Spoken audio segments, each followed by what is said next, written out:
6व्या धड्याचं नाव आहे विजयाच्या दिशेने वाटचाल, 6वा अध्याय.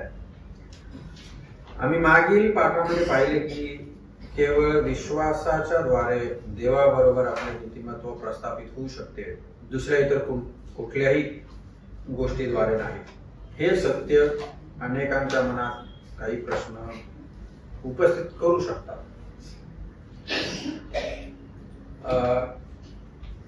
7व्या नंबरचा प्रश्न आहे बघा, तो तुमच्या पहिल्या धड्याचा जे काही तुमचे नोट्स आहेत ना, त्या नोट्स मध्ये 7 नंबरचा प्रश्न काय आहे? सुवार्थेमधील साधेपणा, विश्वासाद्वारे तारण, पापामुळे जीवन जगण्यास प्रोत्साहन देते का? हा, म्हणजे तारण आम्हाला पुन्हा त्या पापाकडे वळण्यासाठी परवानगी किंवा प्रोत्साहन देतं का, असा तो प्रश्न आहे. मला वाटतं 3 नंबर पानावर आहे मराठीमध्ये. 6 नंबरवर आहे. ओके, ठीक आहे. प्रश्न मालिका आहे तिथे खूप मोठी. 7 नंबरचा प्रश्न असावा तो 7. ठीक आहे. सुवार्ता पापी जीवन जगण्यास परवानगी देतं काय? काय उत्तर असेल याचं? म्हणजे याचा अर्थ हा, तारण झाल्यानंतर एक विश्वासणारा पुन्हा पुन्हा त्यात ते पाप करू शकतो का, किंवा तारण आपल्याला पाप करण्याची मुभा देतं का, हा प्रश्न आहे. काय उत्तर असेल? नाही, अजिबात नाही. आम्ही मागच्या वेळेस पण ते उदाहरण बघितलं होतं,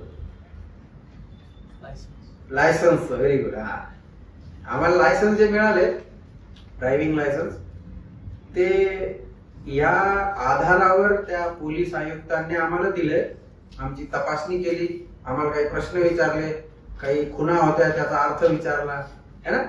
ते ज्यावेळेस आम्ही उत्तर देतो बरोबर, तेव्हा त्याला समजतं याला he knows the traffic rules, याला समजलेले काय कानून कायदे ट्रॅफिकचे.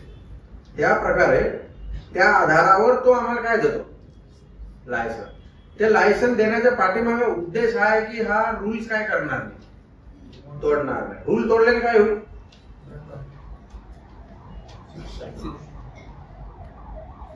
दंड तर होईलच, परंतु आता समजा सिग्नल लागलेला आहे आणि मी सिग्नल तोडून पुढे गेलो तर काय होईल? ऍक्सिडेंट व्हायची संभावना आहे ना. तर लायसन्स आम्हाला रूल मोडण्यासाठी नाही दिलेलं आहे, आम्ही रूल मोडणार नाहीत या आशेवर हा लायसन्स तुम्हाला मला मिळालेला आहे. तारणाचं पण तसंच आहे. ज्यावेळेस आमचं तारण झाले, याचा अर्थ हा नाही की आता आमच्या पापांची क्षमा झाली, अभी हम छोड़ गए, कुछ भी करने के लिए हम लोग अभी तयार आहे, असं नाहीये. अनेकांनी म्हणजे ख्रिस्तामध्ये असलेलं जे फ्रीडम म्हटलेलं आहे, त्याला ख्रिस्तात असलेलं जे स्वातंत्र्य, ते गैररीतीने काय केलेलं आहे, गैरफायदा घेतलेला आहे त्याचा. म्हणजे पाप करायचं त्यांना माहिती आहे, आता प्रभू येशू ख्रिस्ताकडे पश्चाताप केल्यानंतर काय होतंय, क्षमा भेटते. पाप करणे का क्षमा मान, पाप करणे का क्षमा मान, याला याच्यासाठी मिळालेलं नाही. तारण पहिली गोष्ट, तारण आम्हाला पापापासूनच काय करतो, सुटका देतं, मुक्ती देतं. याला कदाचित चुकीने आमच्याकडनं ज्यावेळेस पाप घडतं, याच्यासाठी प्रभूने काय करून ठेवलेली आहे, पाप क्षमेची सोय आम्हाला करून ठेवली. तर सुवार्थ अजिबात आम्हाला पापी जीवन जगण्याची परवानगी किंवा प्रोत्साहन देत नाही. ही गोष्ट ते पहिला सांगतो काय लिहिलेले, ही गोष्ट जाणणं गरजेचं आहे. म्हणून तुम्हाला पाऊल अनेक वेळा लिहिताना असं म्हणतो की आम्हाला ठाऊक आहे, तुम्हाला ठाऊक आहे, किंवा नकारात्मक बाजूने मांडताना तो असं म्हणतो तुम्हाला हे ठाऊक नाहीये का की तुमचं शरीर देवाचं, हा, नो ई नॉट. तर महत्वाचा मुद्दा आहे, वी मस्ट नो, आम्हाला माहित असणं गरजेचं आहे. म्हणून एका ठिकाणी असं वचनात लिहिलेलं नकारात ज्ञानाच्या अभावामुळं माझ्या लोकांचं काय झालं? नाश झाला. आम्हाला माहित नाही देवाची वचनं, म्हणून देवाच्या लोकांचं काय होतंय? नाश होतोय. जर माहित असतील नाश काय झाला असता? टाळला असता. बघा, पहिली महत्वाची गोष्ट रोम 6वा अध्याय स्पष्ट करतो की विश्वासणाऱ्यांनी पापास मरावे. याचा अर्थ काय? याचा अर्थ आमच्या जुन्या स्वभावास ख्रिस्ताबरोबर मृत्यू देणे किंवा मरणे. जेव्हा प्रभू येशू ख्रिस्त मरण पावला तेव्हा तो आमचा प्रतिनिधी म्हणून मरण पावला. बघा, ही गोष्ट अगोदरच्या धड्याशी काय संबंधित आहे. ज्यावेळेस मी मरण पावलो तेव्हा ख्रिस्त जेव्हा मरण पावला तेव्हा मी पण काय झालो? त्याच्यामध्ये मरण पावलो. देवाच्या दृष्टीत जेव्हा ख्रिस्त मरण पावला तेव्हा आम्हीही मरण पावलो. आमचा नैसर्गिक स्वभाव वधस्तंभावर खेळला गेला. त्याच प्रकारे ख्रिस्त जेव्हा पुरला गेला आम्ही सुद्धा पुरले गेलो. स्पष्ट सांगायचे झाले तर देवाला आमच्या भ्रष्ट व पतित जीवनाची डागडुजी करण्यात अजिबात रस नव्हता. आमच्या पापमय स्वभावासाठी एकच योग्य ठिकाण काय ते? कबर. बर, हे सत्य बाप्तिस्म्यात प्रगट झालेले दिसते. कोणत्या वचनांमध्ये? 6वा अध्याय 3, 4, 5, 6, 7. प्लीज ते वचन वाचा, खूप महत्वाचे वचन आहेत. किंवा आपण जितक्याने ख्रिस्त येशू. बाप्तिस्म्याचं सत्य आम्हाला या ठिकाणी समजतंय, शिकायला मिळते. काय ते सत्य? 4थं वचनामध्ये ते हे वचन तुम्ही पाठ केले पाहिजे बरं का. हे फार फाउंडेशनल ट्रूथ्स आहे. 4थं वचन, तिथं 3 महत्वाचे शब्द आम्हाला शिकायला मिळतात. कोणते कोणते 3? पुरले जाणे. ओके. हा हा. आणि मग नंतर हे 3 गोष्टी फार महत्वाच्या आहेत. मृत्यू, नंतर पुरले जाणे, नंतर उठणे. या 3 गोष्टींचा सांगड किंवा संबंध कशाशी आलेला आहे? बाप्तिस्म्यासोबत आलेला आहे. कसं काय?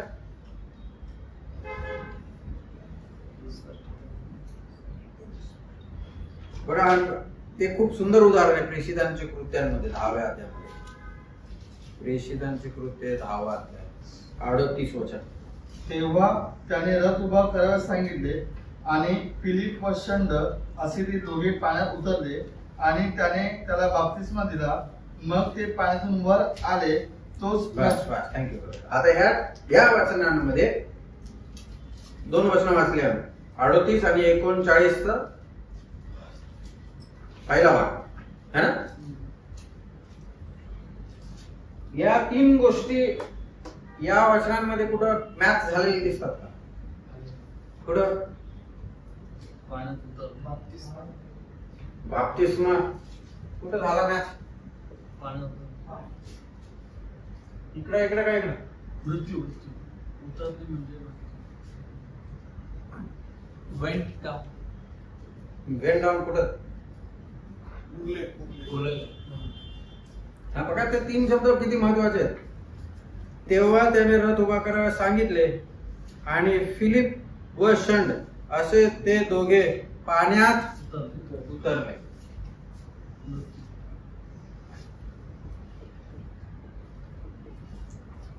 दुसरा काय शब्द आहे? आणि त्याने त्याला बाप्तिस्मा शब्दाचा अर्थ माहिती का? काय?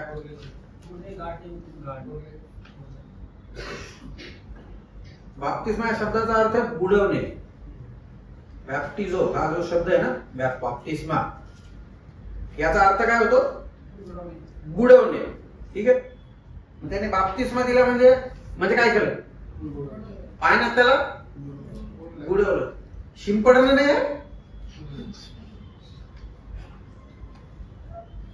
बुडवण्यात आणि शिंपडण्यात काय खूप फरक आहे. मी नेहमी ते उदाहरण देत असतो. हे बहिणी लोक आता देतात कधी माहित नाही, परंतु जुन्या जुन्या जुन्या काळचे जे लोक होते ना, त्यांना त्यांच्या कपड्यांना नीळ देत होते, नीळ. तुम्हाला नसेल माहिती? नाही हो, यांना यांना ते पुढे बसले, यांना नाही माहिती. हा हा, जे वृद्ध वयस्कर लोक आहेत ना, त्यांना माहिती आहे निळीचा प्रकार काय. तुम्हाला डाय माहित असेल, डाय. आता पांढरा शर्ट आहे, त्याला डाय करायचं, काळा करायचं, काय करणार? काळ्या रंगामध्ये संपला विषय है ना. जर मी त्या पांढऱ्या शर्टला मला काळा करायचा आहे, मी त्या काळ्या पेंट मध्ये बुडवला हात आणि असा असा केला, कैसा दिखेगा? है ना, तिथं गंध किती खराब दिसेल ते. ज्याचा शिंपडून बाप्तिस्मा होतो ते तो त्याचा प्रकार कसा आहे. म्हणून आम्हाला वचनाच्या सिद्धांतांकडे लक्ष देणं खूप महत्वाचं, खूप महत्वाचं. हा, पाण्यात काय झाले? उतरले. पुढचा शब्द काय? आणि त्याने त्याला म्हणजे बुडला.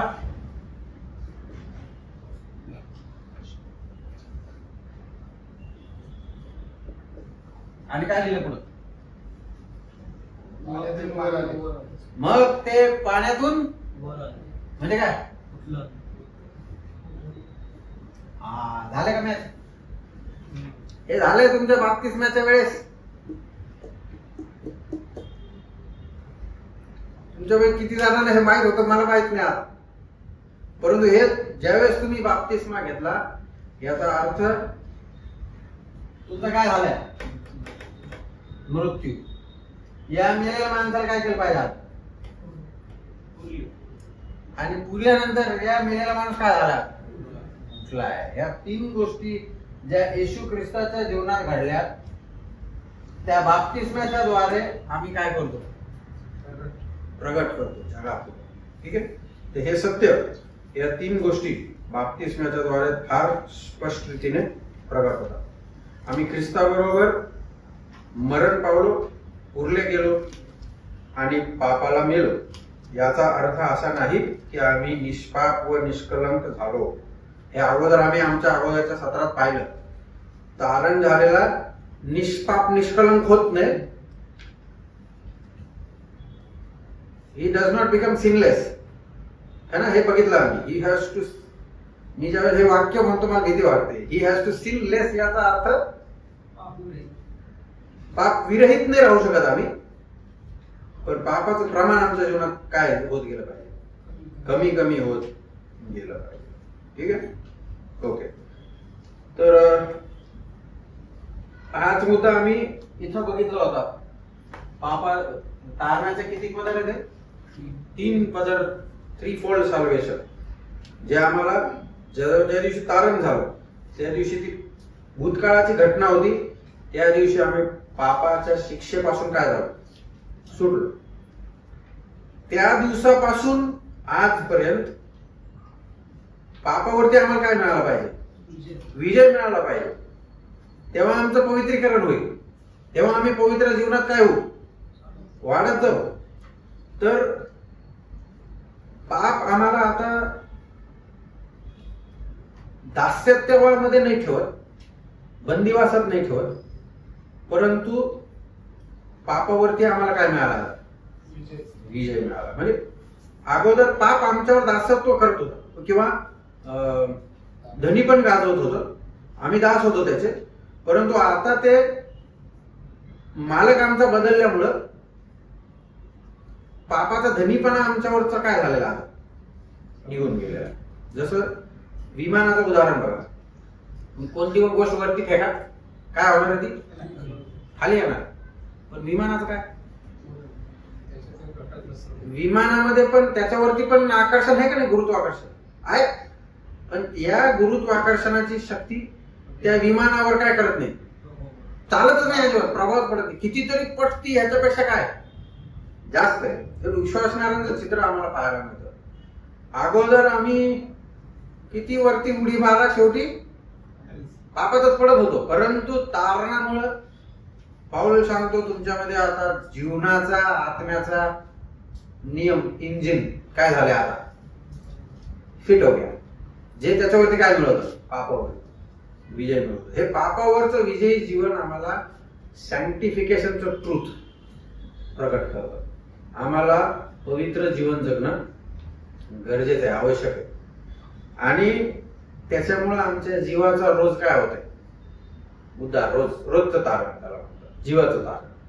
आणि तिसरी गोष्ट म्हणजे पापाच्या शिक्षेपासून सोडवल्या गेलो भूतकाळ, पापाच्या सत्तेपासून रोज आमची काय होते सुटका होते वर्तमान काळ.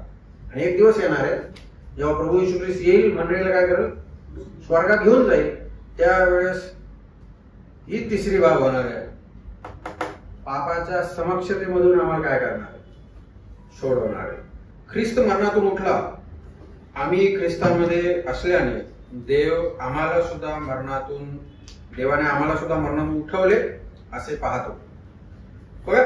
आमच्याकडे बघण्याची दृष्टी एक आहे, परंतु देव आमच्याकडे कसा बघतो तो दृष्टिकोन सुद्धा महत्वाचा, फार महत्वाचा आहे. तो जास्त महत्वाचा आहे. देव आमच्याकडे कसा बघत आहे. तर ख्रिस्तामध्ये देव आम्हाला कसा बघतो.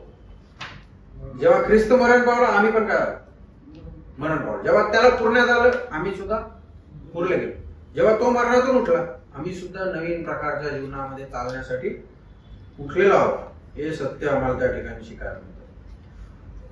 पुन्हा जगण्यासाठी आम्ही उठविले गेलो आहोत नवीन प्रकारच्या जीवनात जगण्याकरिता. एक नवीन उत्पत्ती म्हणून आम्ही उठलो आहोत. ख्रिस्ताने त्याचे जीवन आमच्यात जगावे हा त्या मागचा काय उद्देश. ते शब्द बघा काय वापरले. कोणी जगावं पडो पण मी वाचतो तुम्ही लक्ष द्या. ख्रिस्ताने त्याचे जीवन आमच्यात जगावे.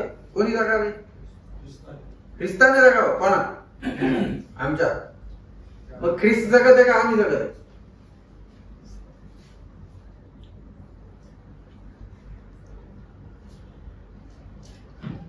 बोलो.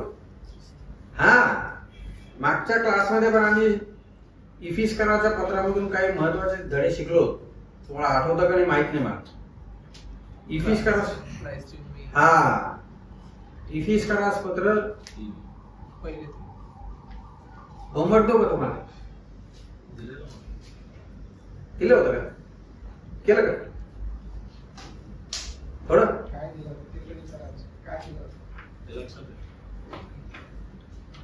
पुन्हा देतो. इफिस्करास पत्र पहिला दुसरा तिसरा अध्याय वाचा आणि एक वाक्य तुम्हाला वारंवार तिथं वाचायला मिळत. ख्रिस्तामध्ये, ख्रिस्ताच्या ठाई किंवा त्याच्यामध्ये. ठीक आहे. ख्रिस्तामध्ये तर तिथं एक सत्य त्या पहिल्या 3 अध्यायात आम्हाला वाचायला मिळतं. We in Christ. समजलं. पण जेव्हा दुसऱ्या 3 अध्यायांकडे तुम्ही वळता 4, 5 आणि 6 अध्यायांमध्ये तिथं तुम्हाला हा वाक्प्रचार नाही मिळत. तिथं तुम्हाला ख्रिस्त माझ्यामध्ये, ख्रिस्त माझ्यामध्ये, माझ्या ठाई असा वाक्प्रचार पाहायला मिळतो. तर मागच्या वेळेस पण बघितलं होतं आपण ते 1, 2, 3 काय लिहिलेलं आहे इन ख्राइस्ट.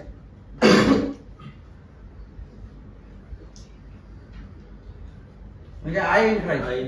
ठीक आहे. मी ख्रिस्तामध्ये. हा मी आहे.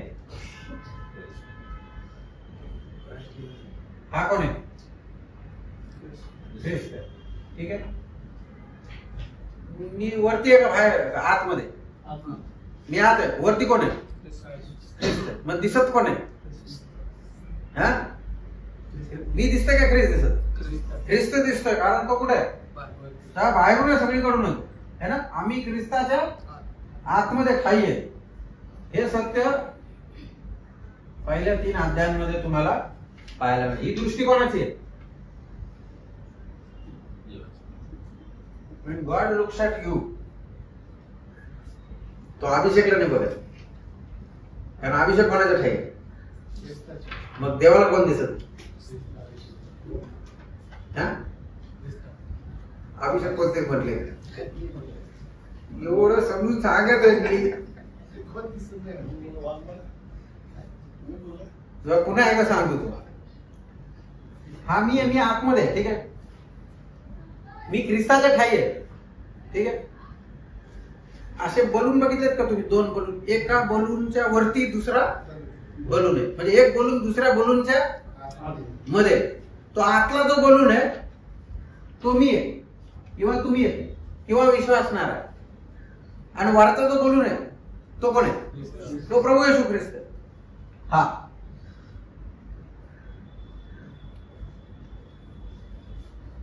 ज्यावेळेस देव तुमच्या माझ्याकडे बघतो, जर त्याला तुम्ही आणि मी दिसलो, या सेकंदात काय होऊन जाऊ? पण आम्ही भस्म नाही होत. त्याचं कारण हे ते कवच आहे आमच्या आजूबाजूला. कोण आहे तो? ख्रिस्त. बघा, तुम्ही विचार करा, ज्यावेळेस ख्रिस्त तुमच्याकडे बघतो तारण पावलेल्या लोकांकडे, तेव्हा त्याच्या पुत्राचं गौरव तुमच्या माझ्यामधून त्याला काय होतं? म्हणजे ख्रिस्त दिसतो त्याला. म्हणून आम्ही जे लपलेले आहेत मध्ये, त्यांच्यावरती काही प्रसंग, कठोर प्रसंग येत नाही. आता तुम्ही 4 ते 6 अध्याय वाचा, तिथे काय वाचायला मिळेल? क्राइस्ट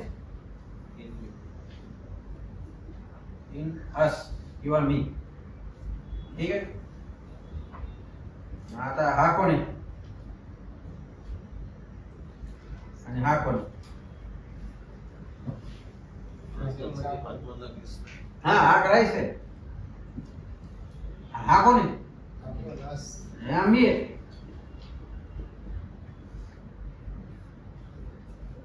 कोण दिसतोय? मी दिसतो ना.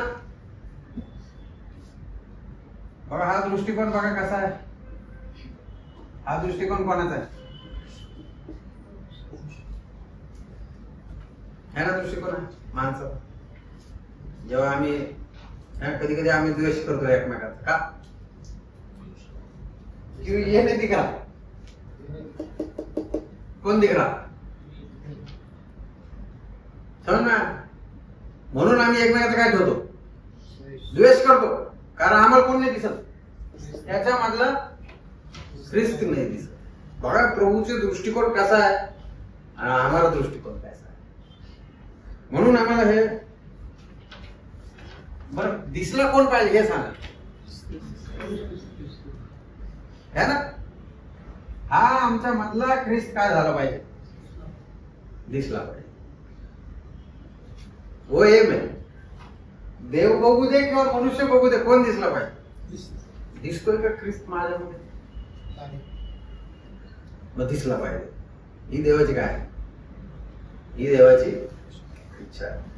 हे सत्य आम्हाला समजणं फार गरजेचं आहे. ही गोष्ट आम्हाला या ठिकाणी पाहायला मिळते. ज्यावेळेस ख्रिस्त आमच्यामध्ये, तर let him live the life.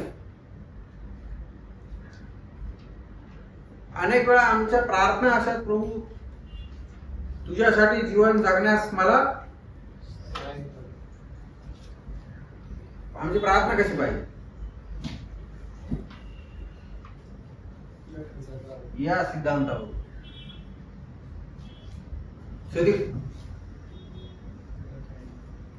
बोलो बोलो बोलो. दीपेश भाई, समझ में आ रहा है क्या? मग आता सांगा प्रार्थना कशी पाहिजे?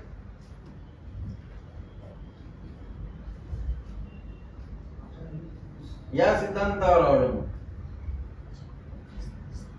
आता ख्रिस्त आमच्याकडे काय होते? जगत आहे, पण आम्ही त्याला जगू द्या. ते प्रॉब्लेम तो आहे. आम्ही त्याला शांतीने काय होऊ द्या ना, तर करू त्याला कायच करू द्या ना. म्हणून आमच्यातला ख्रिस्त काय होत नाही. अशी समस्या आहे. या समस्येवर विजय मिळवण्यासाठी प्रभू तुमचं माझं काय करू? सहाय्य करू. It is one thing to live for Christ, but it is quite another thing for Christ to live in me. हे सत्य समजणं गरजेचं. पुढे जाऊया. जरी ही सर्व सत्य आकलन होण्यास कठीण नसली तरी देव म्हणतो प्रत्येक विश्वास ठेवणारी व्यक्ती ही पापाला काय झालेली आहे? मेलेली आहे, ख्रिस्ताबरोबर पुरले गेलेली आहे आणि त्याच्याबरोबर उठवली गेली आहे. मला वाटतं मी मागच्या वेळेस पण ते ड्रॉइंग तुम्हाला दाखवलं होतं, तुम्ही विसरले आहात.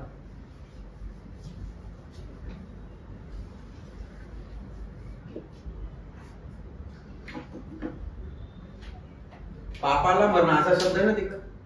पापाला मेलो, ख्रिस्ताबरोबर पुरले गेलो आणि त्याच्याबरोबर पुन्हा या ठिकाणी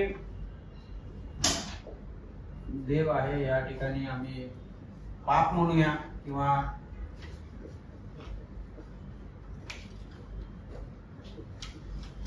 शैतान. ठीक आहे. इफिस 2 अध्याय 1 वचनात काय लिहिलेलं आहे? तुम्ही आपले पाप अपराध यामध्ये काय झाला होता? मृत झाला होता. कोणासाठी मृत? असं काढतो. क्या हो गए? मर गया. प्रभू के लिए देवासाठी मरण पाव. पण त्याच वेळी शैतानासाठी कसा आहे? कस काय?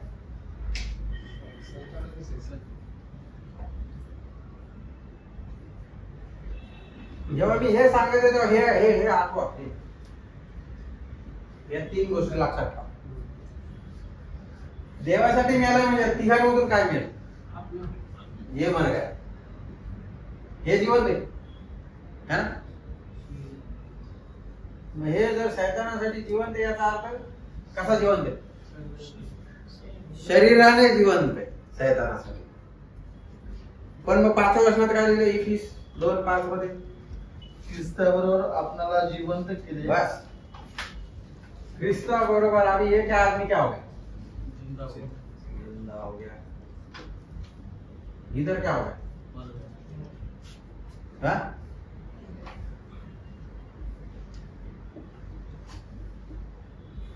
समजले? एकाच वेळेस एक मनुष्य देवाला पण जीवन, शैतानाला पण जीवन. इम्पॉसिबल आहे, होऊच नाही शकत. दोन्हीतून एक काहीतरी होईल. एक तर तुम्ही देवासाठी जिवंत राहून पापासाठी मृत व्हाल, किंवा देवासाठी मेलेले राहून पापासाठी जिवंत व्हाल, जिवंत राहा. हे सत्य आम्हाला या वचनांमध्ये पाहावयास मिळते.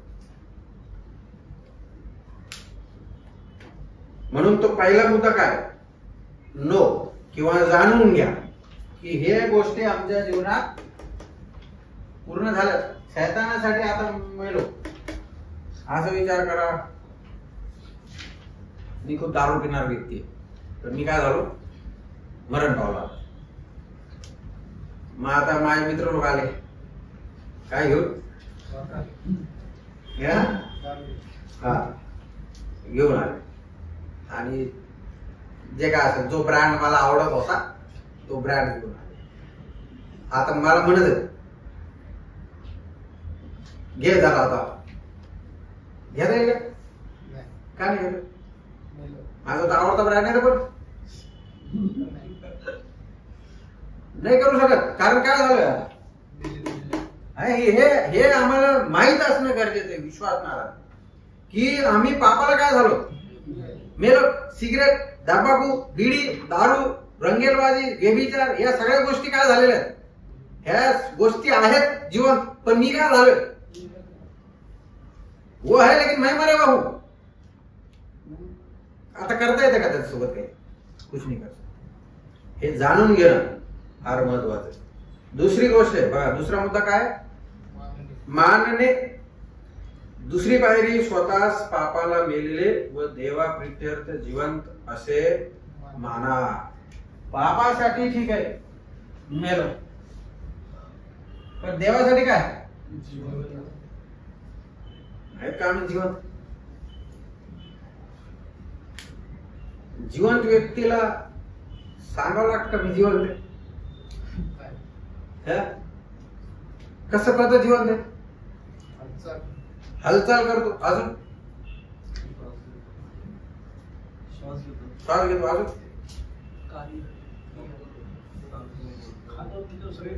हा त्याच्या जीवनातून ते प्रूव्ह होतं की तो काय जीवन. अगदी त्या प्रकारे विश्वासणाऱ्याच्या जीवनामध्ये तो जिवंत आहे कसं कळत?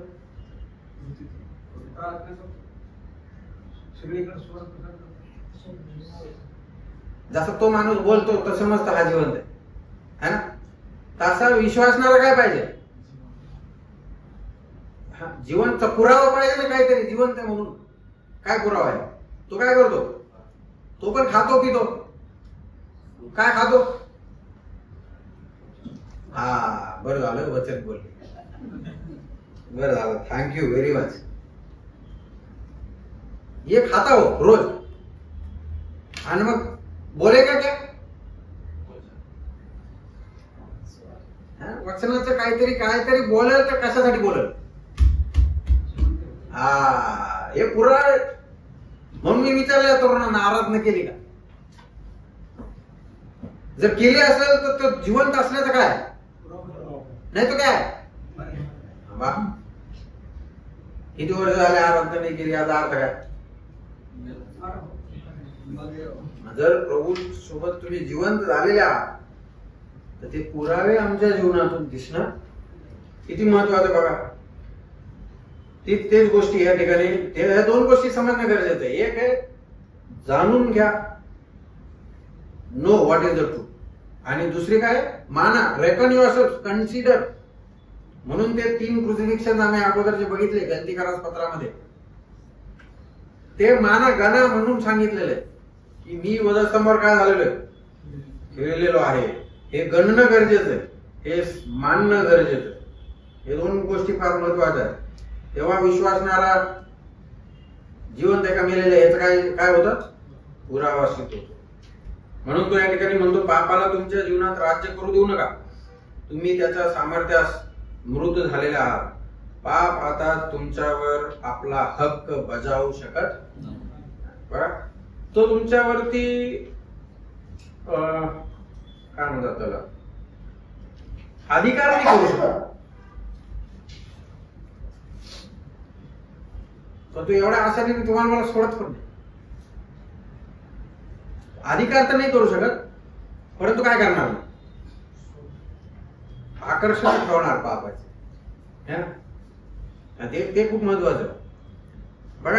ज्या कंपनीचे काही नाम राहतात, ट्रेडमार्क्स राहतात, म्हणजे दुसरी कंपनी ते कंपनीचं काय करू शकत नाही.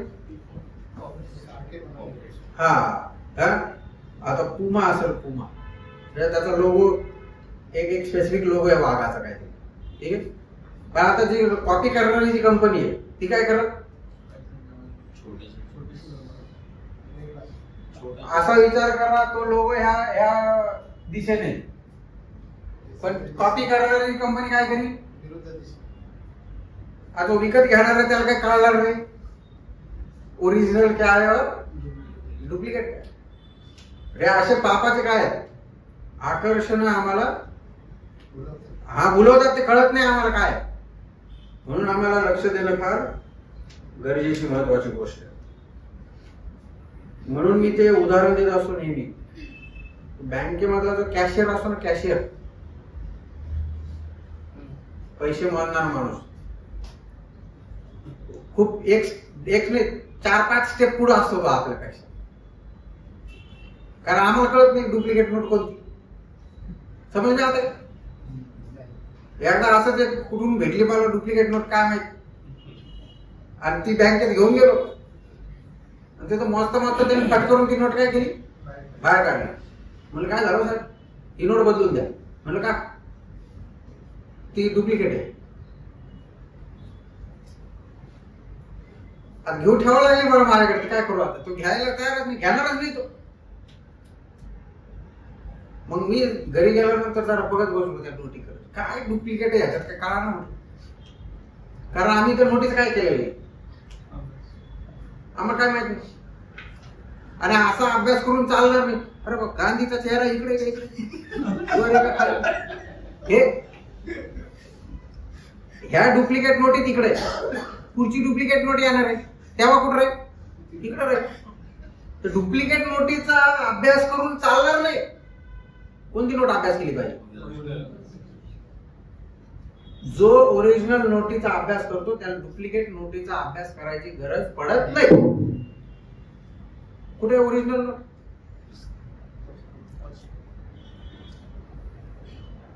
कोण म्हटलं पर्स मध्ये? अरे ये है ओरिजिनल नोट, ये चाहिए पर्स के अंदर. जो याचा अभ्यास करतो त्याला पूरी डुप्लीकेसी मालूम पड़ जाती क्या चल रहा है. जो याचा अभ्यास नहीं करत हो गया तर गेला उपास. ते 40 दिवस उपास करून शुगर डाऊन होऊन जाणार तो कामातून खतम होणार. कारण काय नाहीये, वाचनाचा अभ्यास नाही, वाचनाचा अभ्यास नाही. म्हणून तरुणांकडे माझं फार म्हणजे हे जोक आहे. तरुणांना वाचनाचा काय करा, अभ्यास करा. एकत्र येतं तेव्हा टाका एक प्रश्न. याचा अर्थ काय होतो? रिकामे डिबेट करत नका बसू. वाचनाचं काय करा. हा, मनन चिंतन जरा, त्याला डिसेक्शन म्हणतात. डिसेक्शन माहिती आहे तुम्हाला? What is dissection? हा, चिंध्या करायच्या त्या वाचनाच्या. म्हणजे फोड करायची. ते इक्वेशन जे असतं ना त्याला काय करतात, सगळं तुकडे तुकडे तुकडे तुकडे बारीक बारीक. वैसा है वचन. जो वचनाचा अभ्यास करेल तो डुप्लिकेट सगळ्या गोष्टी त्याला शिकवाव्या नाही लागत, आपोआप त्याला समजतं. वचनात असं लिहिलंय, हे असं चाललंय, म्हणजे हे कसं आहे.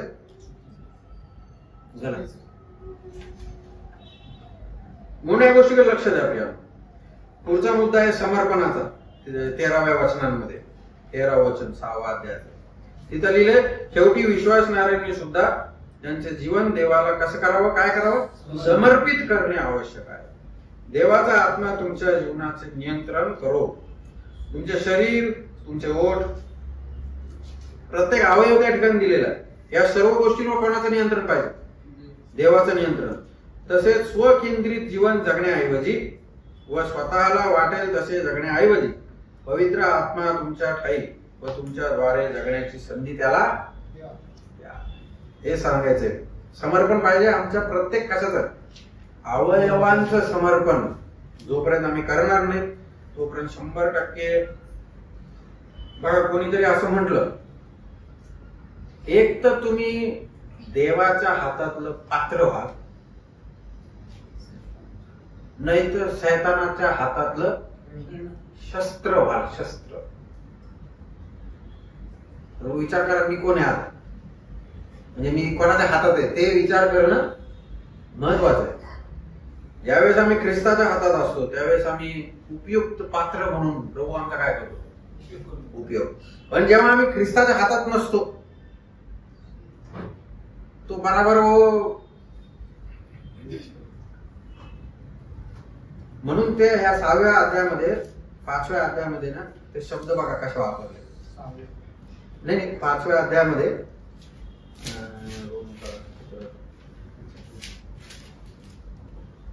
बघा 12 वचन वाचा. म्हणून तुम्ही आपल्या शरीर वासनांच्या अधीन न व्हावे. 5वा अध्याय 5. एका माणसाच्या द्वारे पाप जगात शिरले आणि पापाच्या द्वारे मरण शिरले. एक मिनिट, तिथं असं लिहिलंय का पाप जगात आलं? मग काय लिहिलं? शिरलं म्हणजे काय?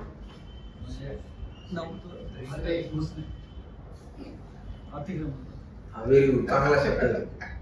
एकदम ऍक्ट शब्द आहे. अतिक्रमण. पाप किंवा हे गोष्टी आम्हाला विचारून नाही येत. न विचारता काय होतं? हा, घुसतात. म्हणून किती वचन होतं ते 6व्या अध्यायातलं? 13 वचन वाचा बरोबर. आणि तुम्ही आपले अवयव अनितीची साधने होण्याकरिता पापाला समर्पण करीत राहू नका, तर मेलेल्यातून जिवंत झालेले असे स्वतः देवाला समर्पण करा आणि आपले अवयव नीतीची साधने होण्याकरिता देवाला समर्पण करा. जर आम्ही देवाला समर्पण करणार नाहीत आमचे अवयव, तर तिकडे अतिक्रमण करणारा बसलेला तर ठपूनच बसलाय. म्हणून ख्रिस्ताच्या हातातले साधनं वापरूया, शैतानाच्या हातातले शस्त्र नका वापरू.